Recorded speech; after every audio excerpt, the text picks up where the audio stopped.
ദ്രാവിഡ രാഷ്ട്രീയത്തിൽ എന്തെങ്കിലും രീതിയിൽ കുത്തിത്തിരിപ്പുണ്ടാക്കി വർഗീയതയുടെ വിഷം കൃത്യമായി ചീറ്റി അവിടെ ബി ജെ പിയെ വളർത്തിയെടുക്കാം എന്ന വ്യാമോഹമായിരുന്നു IPS ഉപേക്ഷിച്ച് അന്നാമലെ തമിഴ്നാട്ടിൽ നടത്തിയത്.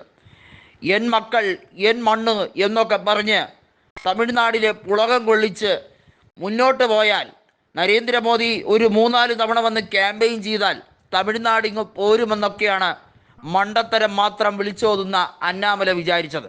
പക്ഷേ മണ്ടത്തരത്തിൽ നിന്നും കൂടുതൽ മണ്ടത്തരത്തിലേക്കാണ് അന്നാമലയുടെ പോക്ക് എന്ന് ഇപ്പോൾ BJP-ക്കാർ തന്നെ തിരിച്ചറിഞ്ഞിരിക്കുന്നു. കോയമ്പത്തൂരിൽ 8 നിലയിൽ പൊട്ടി നാറിക്കഴിഞ്ഞിരിക്കുന്നു. അതിനുശേഷം അന്നാമലെ ഉന്നത പഠനത്തിനായി വിദേശത്തേക്ക് പോകാൻ പ്ലാനിട്ടതാണ്. അപ്പോഴും നരേന്ദ്രമോദിയും അമിത്ഷായും കാല് പിടിച്ച് അന്നാമലയെ എങ്ങനെയെങ്കിലും നിങ്ങൾ തമിഴ്നാട്ടിൽ ഇലക്ഷൻ, അതായത് 2026 നിയമസഭാ തെരഞ്ഞെടുപ്പ് വരെ ഒന്ന് കടിച്ചു പിടിച്ച് നിൽക്കൂ എന്ന് സമ്മതം വാങ്ങിയാണ് തൽക്കാലം ഒരു അഡ്ജസ്റ്റ്മെൻറ്റിൽ അന്നാമല പോയത്. അപ്പോഴേക്കും വിജയ്, അതായത് തെന്നിന്ത്യൻ സൂപ്പർ താരമായ ജോസഫ് വിജയ് ഇതിനോടകം തന്നെ അദ്ദേഹത്തിൻ്റെ കൃത്യമായ രാഷ്ട്രീയ ചൂടുറപ്പ് വെച്ച് കഴിഞ്ഞിരിക്കുകയാണ്. ഇതോടുകൂടി BJP-യുടെ സ്പേസ് പോയി കഴിഞ്ഞിരിക്കുന്നു.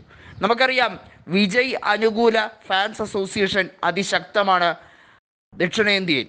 അത് തമിഴ്നാട്ടിൽ അതീവ ശക്തമാണ്. എന്നാൽ അതൊരു രാഷ്ട്രീയപരമായ നേട്ടത്തിലേക്ക് വിജയ്ക്ക് കൊണ്ടെത്തിക്കാൻ കഴിയുമെന്ന് പലർക്കും മനസ്സിലാകില്ല.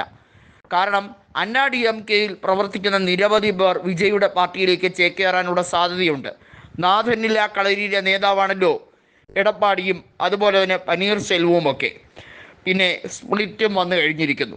DMK-യെ സംബന്ധിച്ചിടത്തോളം അവരുടെ അണികളോ അവരോട് വിശ്വാസ്യത പുലർത്തുന്നവരോ ഒരു കാരണവശാലും പോകില്ല എന്നുള്ളത് ഇന്നിൻ്റെ സത്യമാണ്.